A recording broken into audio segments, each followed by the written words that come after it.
Hi, I'm Tim. Welcome to our channel, and thanks for logging on. Today we're discussing this Rolex Oyster Perpetual date reference 1503 Tiffany dial.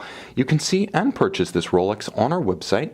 Subscribe to our YouTube channel if you enjoy these videos, and please click on the card in the upper right hand corner of the screen at any time during this video to see our full commercial listing for this watch, with additional accessories included with the sale, high resolution images, and naturally complete pricing details. Now on my wrist, 6 1/3 inches, 16 centimeters in circumference, you can see that this watch represents a bygone age on a couple of fronts. The 34mm date reference 1503 has a serial number of approximately 5,400,000, which puts it solidly into 1978. Now, you can see that it has a double T dial, as I like to describe it, tritium and Tiffany signage. More on the significance of that in a moment. In terms of fit, the date has always been the little brother to the Datejust, mechanically identical, but a little bit more pared down on the wrist. 34mm across the round of the case, not including the crown. It's a squat little thing on the wrist, 11mm thick, but easily slides underneath the dress cuff. You can see the vintage acrylic, so that plexiglass being far more dramatically crowned and far thicker in profile than a modern sapphire. It's a charming little element that adds some nice vintage distortion effects when viewed from oblique angles and in excellent condition. Now, in terms of the actual lug-to-lug span, there's two ways of measuring it. There's the measurement from lug to lug, which is actually 41.5mm, and then there's the measurement from the rigid-most outcropping of the Jubilee style bracelet. In solid 18-karat yellow gold, it does have solid end links, and they project out when measured horizontally across the wrist. They project out 45mm, so the watch winds up with pretty good wrist presence for a timepiece of 34mm. It reads as a larger.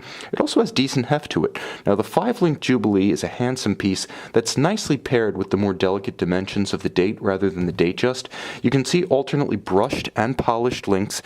It is an excellent condition bracelet considering the age of the watch. It has very little sag, it has very little stretch to it, and the Jubilee is second to none among Rolex bracelet types in terms of silken feel on the wrist. The many small links will do that. The clasp is in outstanding condition like the rest of the watch, 18 karat, it's still crisp, it has been refinished, and you can see the watch is showing its age in some respects on the Rolex coronet. Likewise, there's a little bit of loss of definition on the bezel, but it still remains quite nicely fluted with excellent definition in that respect. Overall, the watch is best described as a survivor, perhaps a 7 or 7.5 out of 10 in terms of case, 8 in terms of bezel, and 10 out of 10 in terms of dial. And that is where most of the value of a vintage Rolex is tied up, especially when it's a special edition retailer co-signed dial like this, and not just a retailer co-signed dial, but the legendary Tiffany and Co. Now, from roughly the late 1950s until perhaps 1993-1994, Tiffany of New York was an authorized distributor of Rolex, and it would sign the dial itself. It actually had an in-house watchmaker who was responsible for signing the dials Tiffany, and watches from that period of partnership are considered to be the creme de la creme of retailer co-signed Rolexes, right up there with Cartier. Now, the watch features a tritium dial too, so you have aged luminescent elements on the dial that have turned a little bit ecru with time. The sunburst silver is absolutely immaculate, with no signs of handling, retouching, or oxidation, and all of the applied elements are yellow gold, as the case is. Now, you can see there is a Cyclops magnifier in the acrylic crystal, and the date disc remains, like the dial, absolutely immaculate, absolutely, one might say, untouched. They look 10 out of 10 in both respects, almost antiseptic. And again, because of the acrylic, you do get those charming off-axis distortion effects that many would associate with watches of this age, perhaps even dive watches of this age. A very handsome watch.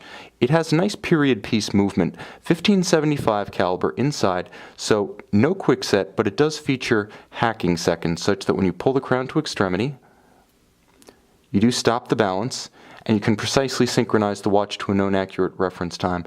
That arrived in the Rolex catalog in about 1971.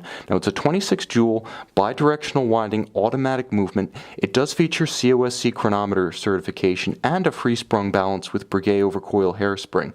It's a more primitive version of the Rolex movements we use today, and it has the charming intermediate beat rate of 19,800 vibrations per hour. That beat rate that came between the 18,000 and the 28.8 in the Rolex catalog. But nevertheless, a chronometer and the father of everything that came after. It's a hardy movement, kind of like a Ford Flathead V8 from the 50s. Yeah, they're a little bit antediluvian at this point, but still churning away decades later.